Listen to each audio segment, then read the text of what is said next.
Welcome to Radical Underdogs and welcome to the last race of the championship. This is both for the BRSCC MX-5 Clubman Championship and the main championship, as well as the Mark IIIs. So a lot of races and championships to be decided this weekend. This is the second race of the day. First race was one of the best races I've had all year, so it's worth going back and checking that out if you haven't seen that one already. And as you can see from this walk through the garages at Silverstone International, there are a lot of Mazdas out this weekend. It is a championship which is in great health at the moment. It is something that is possible to do by yourself as well, as I'm proving this weekend. Plenty of people, as you can see from here, actually run with the teams. I myself was running by myself this weekend and managed to get out there, do all the testing and do the race day. Yeah, that was pretty tiring, but it's certainly doable. So if you are thinking about getting into this sport, it's no better time to do it really.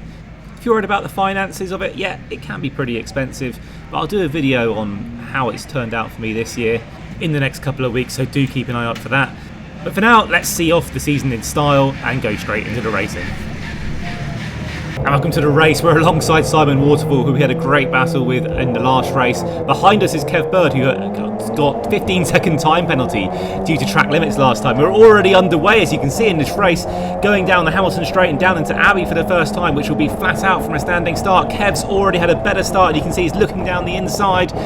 He's found a way past Simon. He's going to find a way past us as well as we go down towards finish for the first time. He's got the inside line, we've got the outside line, although last time I was held up on the inside line, and the same is happening this time. A lot of cars choosing to take that inside line on lap 1 does mean you then stack up and it can lose time. Behind us, cars off the circuit, coming back on nice and safely. We've got that position back up to position 17, because actually we started in alongside Simon Waterfall. We're actually behind him, but it didn't really seem as though that grid position was actually much of a disadvantage. It seems as though the people on the right hand side of the grid, certainly in the Mazda racing, had a better start of it. Anyway, we're going down the massively long hanger straight, and Simon's giving us a nice little boost as we go down that straight to get us past Kev Bird. Kev was out of the slipstream and we were basically side by side. We're now ahead, but we're actually going to run a little bit wide, yet slightly off the circuit, and that has not helped us keep that position at all. So we've lost it, both the Kev and I think Simon Waterfall goes through as well. Pete Bell on the outside looking to, and behind us Rob Greensmith goes off. There's a spinner and there's contact made. Certainly some cars I think are out of the race as a result of that. I think Andrew Dean and George Grant don't get re-going again after that. We are still going, and in that excitement we did lose out to Pete Bell in car number 96. He's ahead of us as we go over and across the start finish line. So down into position 20, that's 2 places down from where we started, and very keen to get back. Almost losing the car at 100 miles an hour down into the braking zone for Village. That was a bit of a moment, so Pete has got away with any attack there. It was enough just to control the car at that point. But the slipstream, as I've said before in the last race, is absolutely all-powerful at this race. So actually getting a slipstream is key. You can see closing. Pete goes defensive, not defensive enough. I'm going to pop out. But actually, the moment you hit that wall of air, the catching kind of stops. But we've got the inside line for Stowe, and that is a nice, clean pass, hugging the inside line, so there's no switchback action going on. You can see Simon Waterfall up ahead using the runoff area that we used last time. It's actually not that much quicker unless you can carry all the speed into the corner. Going into the last section at Club, and there's a bumper on the circuit. I was way too deep and heading straight for that bumper. I didn't want to cause extra damage to my car. You can see Andrew Dean's car out there on the outside. I don't think there was yellow flags going there, but in any case I was taking kind of avoiding action. Pete Bell took advantage of that and went all the way around the outside. I'm now under pressure from Jordan Head in car number 3. We're alongside each other in the garage, but absolutely Jordan will want to get past here if he can, but I've been able to carry enough speed as we go around Abbey for the second time down through Farm Curve. He's definitely not close enough to have a look into Village, so we've actually been able to keep that position. We now need to try and find a way back past Pete Bell, because he found his way past again. He is a little bit further ahead at the moment, so we're going to skip ahead because I've got a whole lap of catching up to do. So skipping ahead to lap number 4 now, and we're now closing in nicely on Pete Bell in car number 96. We're going to have a look down. We're way too far back for this corner, but you can see actually Pete maybe his outbreak. He's missed the apex entirely. We've hit the apex. He's off the circuit. We're going to find a way back past through the link section here.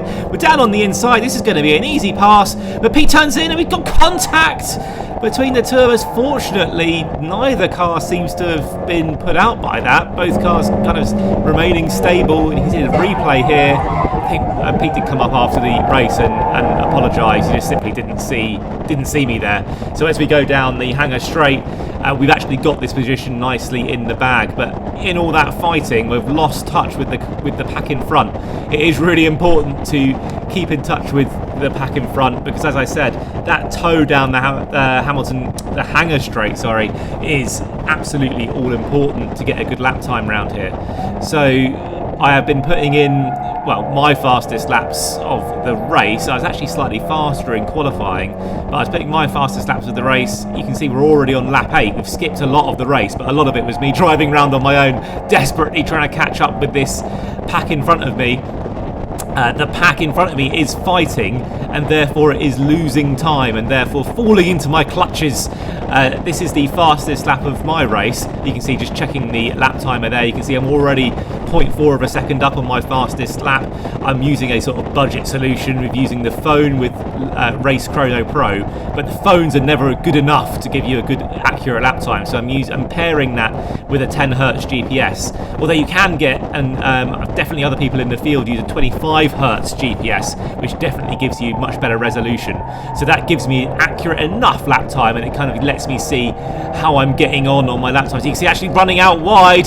Can't do that too many times, because then you'll lose all that hard work when you get a time penalty.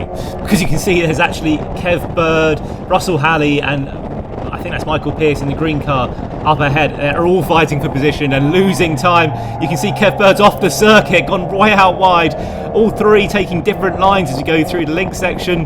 Michael Pearce at the back of that group will be looking to pick up the slipstream as we go down the hangar straight once more. I'm going to be using that as well, because I've got a double slipstream, and I'm going to be definitely closing in on this lap. You can see Michael pops out, I pop out with him. I think the idea is to give him a little bit of a bump draft down the straight, and then also pass Kev Bird at the same time. So Kev Bird loses 2 positions in one straight as a result of being that vulnerable car at the front without the benefit of a slipstream. And we're back in the position where we were towards the start of the race, in position 17. But Kev Bird is definitely going to look to find his way back past. We're going to have to go defensive as we go down into club, the last sequence of corners. He's definitely outbraked us there. We're alongside as we go through the tight sequence of corners. Still alongside on the exit. We're not really going to have enough room, but there's luckily tarmac runoff. We're all the way on the outside and kept the position. Kev bumping his way through the last corner, and we're over the line, still in position 17, trying to get that slipstream off Michael Pearce in car number 70. In that fighting, we have slipped back a bit.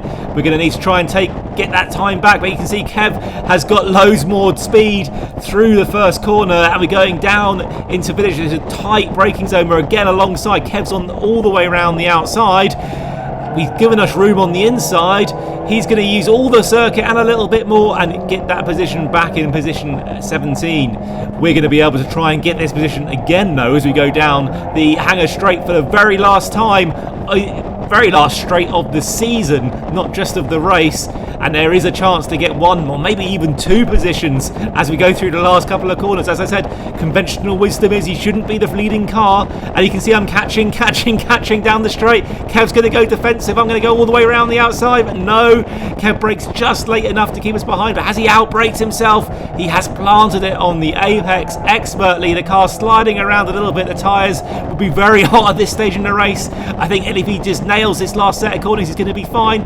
Parks his car in the middle of the circuit, misses the apex a little bit, and he's actually wide. Are we going to have a chance around the last section of corners? He's out wide, he's off the circuit, and we're going to be very close over the line. I think there's not going to be enough straight to give it a go, and we are over the line, 0.2 seconds behind Kev Bird in position 18, and that is a wrap for the season. A very clean race, and no damage to the car, actually. Well, no damage to the car until this happened. This is right after the race. Everything's nice and calm and collected. Let's go right. Oh no, wait, there's a bollard. Bruh. It was all going so well. What happened? Obviously a bit of tunnel vision, just following exactly what this guy said without actually really looking at what was in front of me. So go right, okay, yeah, go. Oh, no. There you go. Well, there's more to fix, and that will be a future video, so catch that when that comes out. Thanks very much for watching.